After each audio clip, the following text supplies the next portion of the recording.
Il était une fois, dans un lointain royaume, un jeune prince qui vivait dans un somptueux château. Il avait tout ce que l'on pouvait rêver, la richesse, le pouvoir, mais son cœur était froid et son âme remplie d'orgueil. Un soir d'hiver, une vieille mendiante se présenta à la porte du château. Elle offrit une rose en échange d'un abri pour la nuit. Mais le prince, égoïste et cruel, se moqua d'elle et la chassa sans pitié. C'est alors que la vieille femme se transforma devant ses yeux en une enchanteresse d'une grande beauté. Pour punir son cœur dur, elle jeta un sort puissant. Il fut transformé en une créature effrayante, une bête au cœur tourmenté. Tu resteras sous cette forme jusqu'à ce qu'une jeune fille t'aime sincèrement, malgré ton apparence. Et si ce vœu n'est pas exaucé avant que la dernière pétale de cette rose magique ne tombe, tu resteras une bête pour l'éternité. Le prince, honteux, se cacha dans son château, devenu sombre et silencieux. Tous les serviteurs furent aussi transformés. Le majordome devint un chandelier, le chef cuisinier une horloge, et même la théière et sa tasse devinrent vivantes. Le château entier fut figé dans un temps suspendu, enveloppé de sortilèges. Les années passèrent, et l'espoir s'éteignait avec chaque pétale de la rose. Pendant ce temps, dans un village tout proche, vivait une jeune fille appelée Belle. Elle était douce, curieuse et aimait profondément lire et rêver. Elle vivait simplement avec son père, un marchand.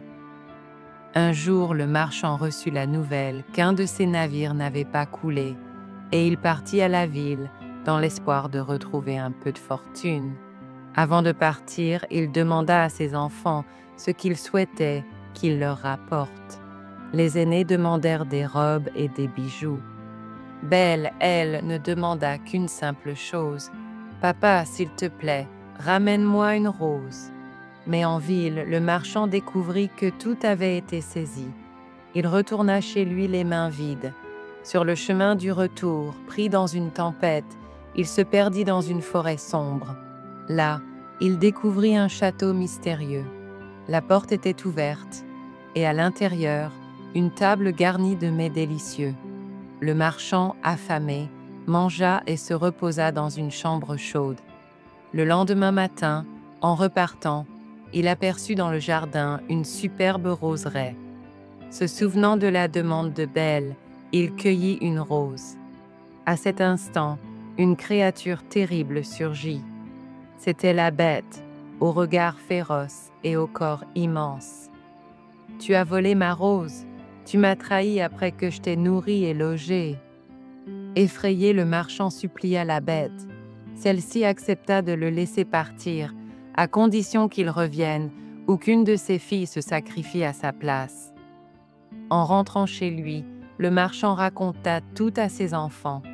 Les aînés hurlèrent de peur, mais Belle, touchée par le sort de son père, dit doucement « Je me rendrai au château à sa place, c'est moi qui ai demandé la rose. » Au château, Belle découvrit un univers étrange mais merveilleux.